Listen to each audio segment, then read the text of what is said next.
ভারতের স্বাধীনতা আন্দোলনের এক উজ্জ্বল পথ প্রদর্শক ও সাম্যবাদী আন্দোলনের অন্যতম পুরোধা ব্যক্তিত্ব মুজফ্ফর আহমদের ১৩৭তম জন্মজয়ন্তী পালন করল সিপিআইএম। মঙ্গলবার আগরতলার মেলার মাঠ এলাকা দশরথ দেব স্মৃতি ভবনে এই উপলক্ষে আয়োজিত শ্রদ্ধাঞ্জলি অনুষ্ঠানে উপস্থিত ছিলেন সিপিআইএম রাজ্য সম্পাদক বিরোধী দলনেতা জিতেন্দ্র চৌধুরী সহ বহুদলীয় কর্মী।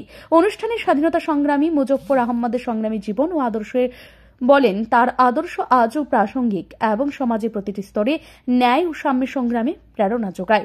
এদিন সাংবাদিকদের মুখোমুখি হয়ে বিরোধী দলনেতা জিতেন্দ্র চৌধুরী একাধিক গুরুত্বপূর্ণ রাজনৈতিক ইস্যুতে মুখ খুলেন। তিনি বলেন, তিপ্রামথা সুপ্রিমো প্রদ্যুৎ কিশোর দেববর্মন দিল্লি থেকে ফিরে রাজ্যে এসে বলছেন তারা ভিলেজ কমিটি নির্বাচন নিয়ে সুপ্রিম কোর্টে যাবেন, কিন্তু একই সঙ্গে তারা বিজেপির সঙ্গে রাজনৈতিক বোঝাপড়ায়ও রয়েছেন। একদিকে এক খালায় খাচ্ছেন, আবার বলছেন সুপ্রিম কোর্টে যাবেন। এতে জনগণ বিভ্রান্ত হচ্ছেন বলে দাবি করেন চৌধুরী। সিপিআইএম কতটুকু শক্তিশালী আছে এটা দিল্লি থেকে কার সাথে দেখা করলো 14 দিন সেখানে মাটি কামড়ে বসে থেকে সেখানে কে গিয়ে এক কাপ চা খাওয়ার সুযোগ পেল, এগুলো দিয়ে কোন রাজনৈতিক দলের শক্তির বিচার হয়? শক্তির বিচার হয় ময়দানে, জনগণের মধ্যে, তার গ্রহণযোগ্যতার মধ্যে।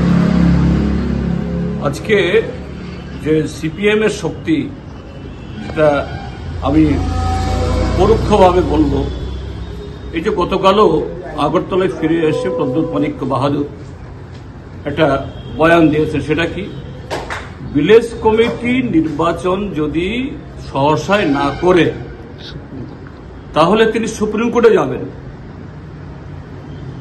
তুমি তার সাথে ঘর করছো, এক থালে খাচ্ছ, এক বিছানায় ঘুমাচ্ছ, আর এখানে সে বিছনা ত্যাগ করতে পারছ না। সে থালা থেকে খাবার তুমি বাগনা বসালে তোমার পেট ভরছে না, আর দিল্লিতে গিয়ে সুপ্রিম কোর্টে করবে। এটা কাকে তারা এই ধোঁকা দিচ্ছে, কাকে তারা বোকা বানাচ্ছে? তিনি বলেন, বিহারে ভোটার তালিকা সংশোধনের নামে প্রায় ৬৫ লক্ষ মানুষের নাম বাদ দেওয়া হয়েছে।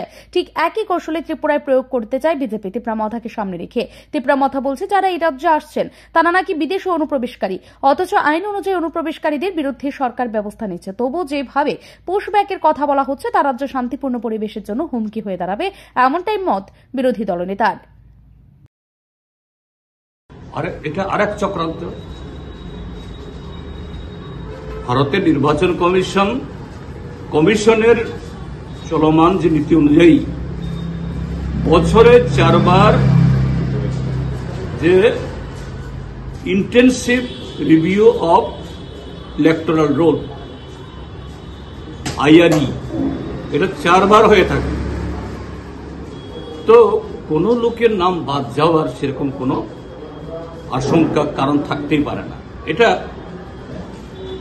সিস্টেমেটিক হয়, কিন্তু সেই জায়গাতে একটা রাজ্যে নির্বাচন হবে বলে সেখানে এই SIR এর নামে 65 লক্ষ ভোটারের নাম বাদ দিয়ে এখন বলছে অন্য যে সকল রাজ্যে হবে সেখানেও হবে। কারণটা কি? ভারতীয় জনতা পার্টি মাটির পরীক্ষা করে দেখেছে যে তাদের আগামী দিনগুলোতে ভারতবর্ষের সবকটা রাজ্য থেকে বিদায় অনিবার্য।